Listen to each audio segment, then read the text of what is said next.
Someone cuts you off in traffic. Your heart races. Your hands grip the steering wheel. You curse. You honk. You imagine what you'd say to them if you could. And for what? They're already gone. They'll never know. They'll never care. But you'll carry that anger for the next hour, maybe the whole day. You'll snap at your partner. You'll be distracted at work. You'll feel this tightness in your chest that you can't explain. And if someone asks what's wrong, you'll say it's nothing. But it's not nothing. It's everything. Because you've been hijacked by an emotion that serves absolutely no purpose. Aristotle saw this. He watched people destroy themselves over nothing, and he asked a simple question: why do we react like this? Why do we give our power away so easily? And here's what he discovered. Most people think anger is the problem, so they try to suppress it, to push it down, to pretend they're fine when they're burning inside. But Aristotle said that's not wisdom. That's cowardice. Because anger isn't the enemy. Uncontrolled anger is. Disproportionate anger is. Anger that owns you instead of you owning it. He called this the golden mean, the perfect balance between two extremes. On one side, you have the person who never gets angry, the doormat, the one who lets people walk all over them, who swallows every insult, who says yes when they mean no. They think they're being peaceful, but really they're just afraid. And on the other side, the person who explodes at everything, who yells at the waiter for getting their order wrong, who burns bridges over minor disagreements, who lives in a constant state of rage and wonders why they're always alone. Aristotle said both of these people are wrong. Both are slaves. One is a slave to fear, the other is a slave to impulse. But the wise person, the person who has mastered themselves, they exist in the middle. They know when anger is appropriate, and they know how to express it in a way that actually changes the situation instead of just making noise. Think about the last time someone truly disrespected you. Maybe a coworker took credit for your work. Maybe a friend betrayed your trust. In that moment, you had three choices. You could do nothing. Smile. Pretend it's fine. Let resentment build in your chest like poison until one day you explode or quietly cut them off without explanation. You could explode immediately, make a scene, burn the relationship to the ground, feel powerful for about 5 minutes, then regret it for 5 years. Or you could do what Aristotle suggests. Pause. Breathe. Ask yourself, is this worth my energy? Is this person worth my response? And if the answer is yes, then address it calmly, firmly, with the exact amount of force needed to set the boundary, and nothing more. This is not weakness, this is mastery, because anyone can scream, anyone can hold a grudge, but it takes real strength to feel anger and choose how to use it.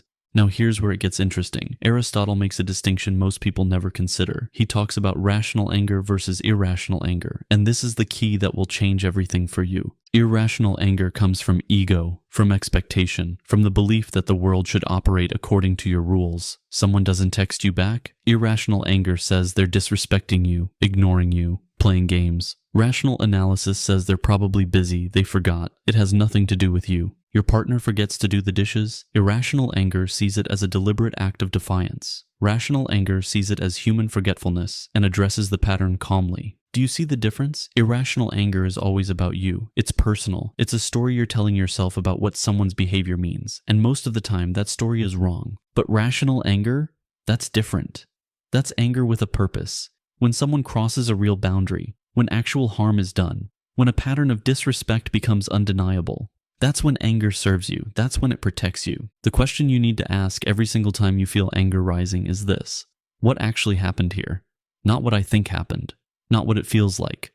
What are the facts? Because most of your anger lives in the gap between reality and expectation. You expected your boss to recognize your work. They didn't. You expected your friend to show up on time. They didn't.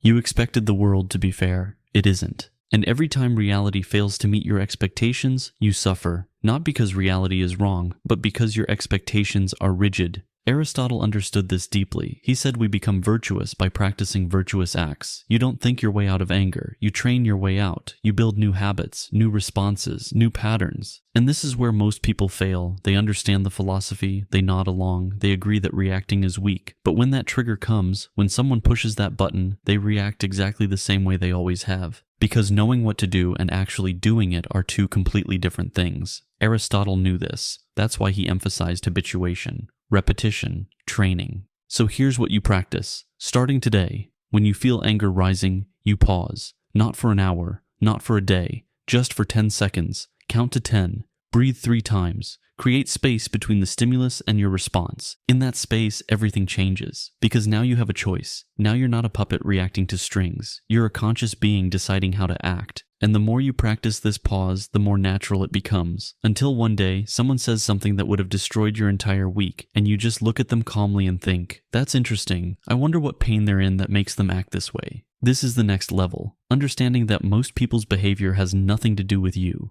That angry driver who cut you off, maybe they just got fired. Maybe they're rushing to the hospital. Maybe they're just having the worst day of their life. Does this excuse their behavior? Number. But it removes the poison of taking it personally, because when you stop making everything about you, you stop giving everyone power over you. Aristotle talks about this as understanding human nature. People do what they do because they're pursuing what they think is good, even when they're wrong, even when they hurt you. They're operating from their own pain, their own ignorance, their own conditioning. And when you truly understand this, something shifts. You stop being angry at the scorpion for stinging. That's just what scorpions do. You just learn not to pick them up. But here's the part nobody wants to hear. The part that makes all of this actually difficult. When you stop reacting, people get uncomfortable. When you stop engaging in their drama, they escalate. When you maintain your calm while they're trying to provoke you, they call you cold, detached, arrogant. And this is the test.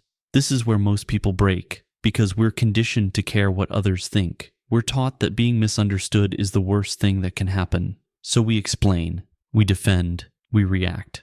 But Aristotle would ask you this: what is the goal of your life? Is it to be understood by everyone, or is it to live well, to flourish, to achieve what he called eudaimonia, a life of meaning, purpose, and inner peace? Because you cannot have both. You cannot live in constant reaction to others and also live in peace. You cannot care about everyone's opinion and also protect your energy. You cannot be available to every emotional vampire and also preserve your vitality. So you must choose. And if you choose peace, if you choose flourishing, then you must be willing to let some people misunderstand you. You must be willing to be called cold when you're just protecting yourself. You must be willing to lose relationships that were never real to begin with. Every moment you spend angry is a moment stolen from your life, from your growth, from your joy, from the people who actually deserve your energy. And the cruel irony is that the person who triggered your anger doesn't even know, doesn't even care. They're living their life while you're destroying yours. So ask yourself right now, who truly deserves your anger? Not your attention, not your boundary setting, your actual anger, the kind that disrupts your peace and costs you your center. The answer is almost no one. Maybe someone who deliberately harms the innocent. Maybe someone who violates your deepest values. But the coworker who annoyed you? The stranger who was rude? The friend who disappointed you? None of them are worth what you're paying. Aristotle's golden mean isn't about becoming emotionless. It's about becoming free. Free from the tyranny of other people's actions. Free from the prison of constant reaction. Free to feel anger when it serves you and release it when it doesn't. This is what mastery looks like. Not the absence of emotion, but the sovereignty over it. Not coldness, but clarity. Not suppression, but selection.